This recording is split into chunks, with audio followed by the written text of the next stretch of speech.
नमस्कार दोस्तों, मैं तेजस्वी यादव। उम्मीद करता हूं कि आप सब लोग स्वस्थ हैं। इस लाइव वीडियो के माध्यम से मैं आप सब लोगों को बताना चाहूँगा कि लगभग 50 दिन हो गए हैं हमारी राजनीतिक कार्यक्रम को रद्द किए हुए, और शुरुआत के दिनों से ही हम लोगों ने सरकार का पूरा सहयोग किया है। सारे दिशा निर्देशों का हम लोगों ने पालन किया है,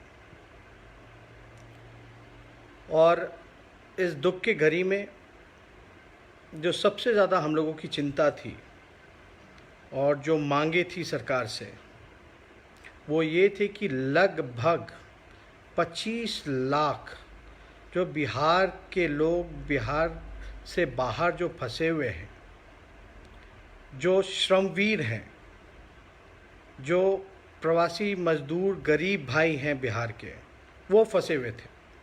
उनकी मांग थी कि वो बिहार वापस आ सकें, अपने परिवार के साथ रह सकें, क्योंकि खाने का ठिकाना नहीं है, काम नहीं है, लॉकडाउन है।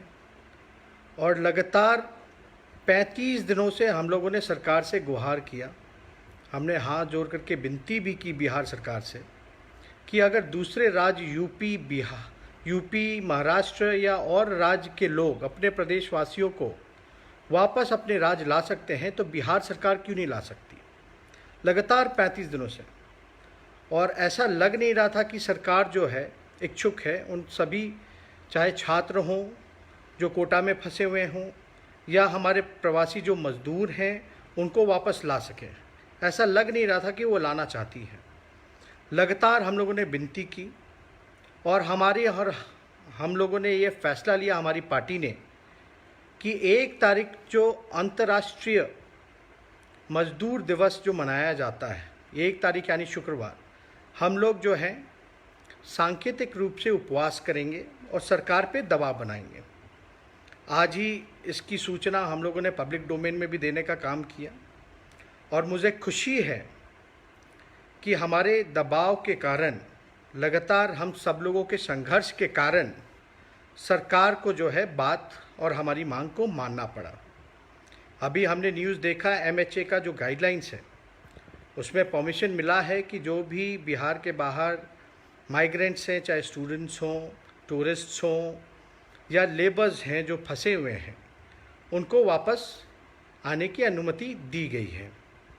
तो लगातार हम लोग, हमारे पार्टी के सभी लोग, जो 25 लाख और कोटा में लगभग 12,000 लोग जो फंसे हुए थे, जो छात्र छात्राएं, और 25 लाख जो प्रवासी मजदूर जो फंसे हुए थे, उनकी अनुमति मिल गई है। अब ये बार बार हवाला दिया जाता, मुझे समझ में नहीं आ रहा था कि नियम कायदा जो भी हो, लेकिन इस देश में 2 नियम कायदा नहीं हो सकते, अलग अलग राज्यों के लिए अलग नियम नहीं हो सकते। बिहार सरकार बार बार जो है, माननीय आदरणीय नीतीश कुमार जी हवाला दे रहे थे कि नियम नियम नियम, लेकिन दूसरे प्रदेश के सरकार जो है वो लगातार जो है अपने लोगों को प्रदेश वापस लाती रही, और आखिरकार नीतीश कुमार जी को जो उनका जो ईगो था, आप कह सकते जो जिद थी, उससे हटना पड़ा, और हम लोगों ने उपवास का फैसला जो लिया था उसके आगे सरकार को दबना पड़ा। अब मैं माननीय मुख्यमंत्री आदरणीय श्री नीतीश कुमार जी से ये अपील करता हूँ, बिहार सरकार से ये अपील करता हूँ, जो 25 लाख जो बिहार के गरीब भाई हमारे जो फंसे हुए हैं दूसरे प्रदेश में, अब उनको अविलंब वापस बिहार लाने का काम किया जाए, जल्द से जल्द लाने का काम किया जाए। कोटा में जितने छात्र जो फंसे हैं, उनको अविलंब बिहार सरकार से अपील है कि उनको लाने का जल्द से जल्द प्रयास किया जाए और लाया जाए और सुनिश्चित किया जाए। अगर फिर भी आदरणीय मुख्यमंत्री नीतीश कुमार जी और बिहार सरकार के लोग अगर सक्षम नहीं हैं, तो बिहार के लोगों को स्पष्ट बात बताने का काम करें। अब हमको नहीं लगता कि कोई रुकावट हो सकती है लाने में।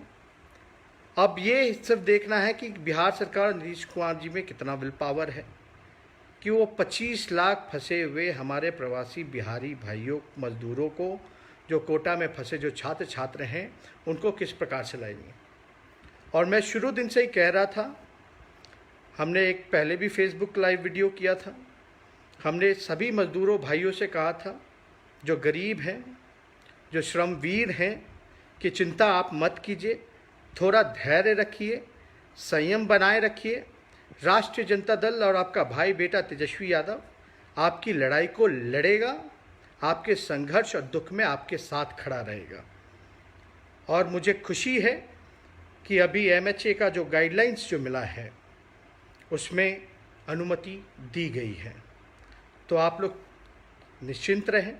लगातार हम और हमारी पार्टी, हमारे विधायक, हमारे MP, हमारे जितने भी दूसरे प्रदेश के पदाधिकारी हैं, नेता हैं, कार्यकर्ता हैं, वो लगातार मजदूर भाइयों के पास राशन जो कमी थी, जो भूखे थे, उन तक जो राशन पहुंचाने का काम किया, उन सभी लोगों को धन्यवाद देते हैं। और ये काम जारी रहेगा जब तक बिहार के लोग, हमारे भाई बंधु वापस नहीं आ जाते। और ये मैं बार बार कह रहा हूँ कि हम राजनीति नहीं कर रहे, लेकिन एक सवाल बार बार खड़ा होता था कि दूसरे प्रदेश के लोग जो हैं, लॉकडाउन में भी दूसरी सरकार जो है अपने लोगों को लेकर के गई, तो बिहार सरकार की आखिर ऐसी कौन सी मजबूरी है कि वो नहीं ला पाए। इसलिए ये राष्ट्रीय जनता दल और सभी लोगों ने जो उसमें सहयोग किया, सरकार पे दबाव डाला, इसके लिए हम सभी लोगों को धन्यवाद देते हैं।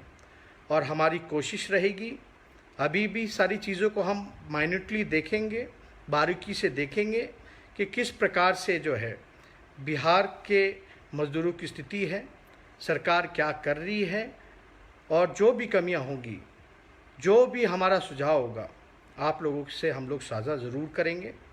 लेकिन सिर्फ प्रवासी मज़दूरों की ही बात नहीं है।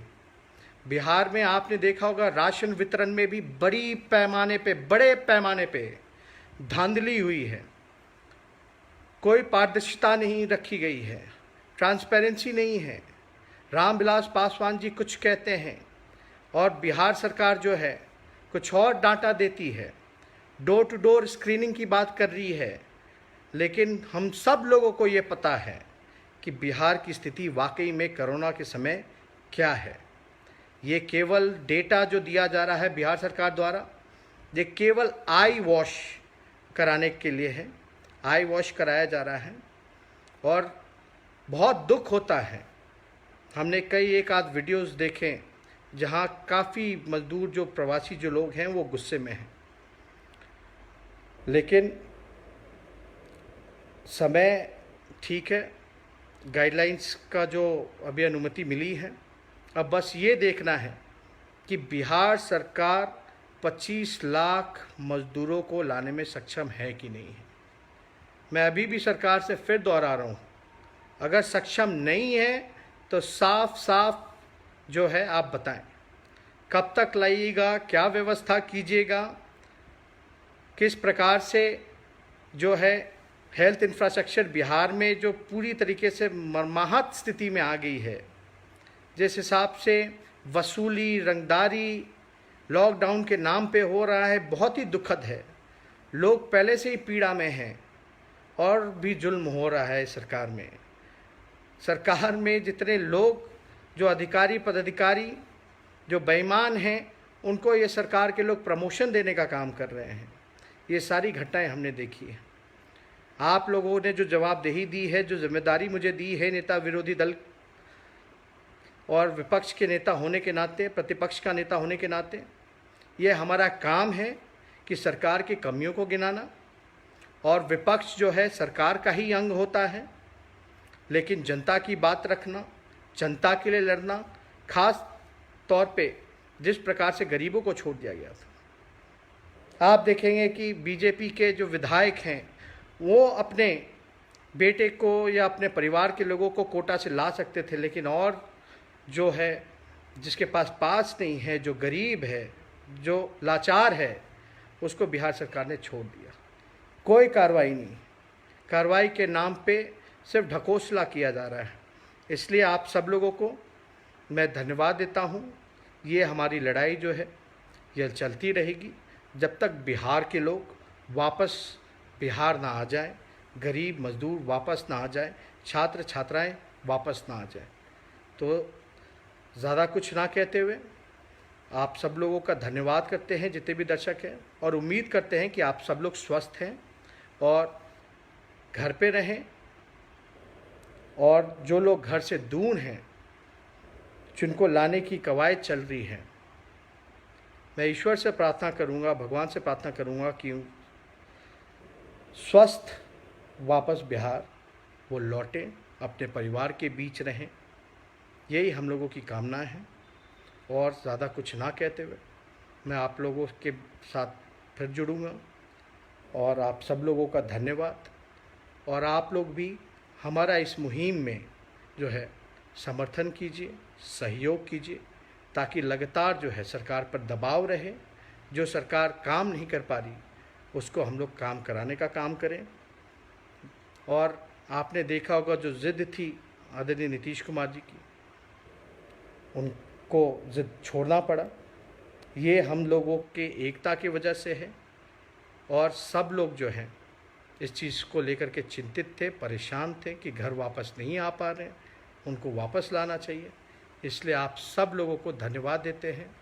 अब केंद्र सरकार, राज्य सरकार इन पता नहीं क्या कर रहे थे इतने दिनों से, दूसरे राज्य के लोग ले जा रहे थे, अपने बिहार के लोगों को छोड़ दिया था। अब राजनीति करने का समय नहीं है, लेकिन हम लोग तो इतना चाहेंगे कि कम से कम जो है स्वस्थ लोग जो वापस आ सके, हेल्दी वापस आ सके लोग, और इसका भी इंतज़ाम करना है। टेस्ट हो या आप देखेंगे जितने भी टेस्टिंग किट्स हों, उसकी व्यवस्था पूरी तरीके से बिहार में नहीं है। लगातार हम लोग इस चीज़ों को उठा रहे हैं, और उम्मीद करते हैं, सरकार को भी हम धन्यवाद देते हैं क्योंकि उन्होंने अनुमति दी आखिरकार, लेकिन देर हुआ, चलो कोई बात नहीं। लेकिन अब कम से कम केंद्र सरकार और राज्य सरकार मिल कर के उन बिहार के लोगों को, छात्र छात्राओं को, मज़दूरों को वापस घर लाने का काम करें। बहुत बहुत धन्यवाद। जय हिंद, जय बिहार।